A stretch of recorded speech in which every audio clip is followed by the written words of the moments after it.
All right, today we're working on the 2012 Honda Fit. We are doing the cabin air filter, also known as the pollen air filter. It is behind the glove box here. So you open the glove box, pinch the sides in, and look out, be gentle. There are these rubber guys. You don't want to rip those off, but you want to push them in.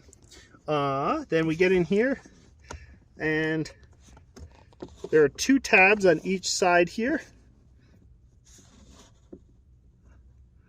And push.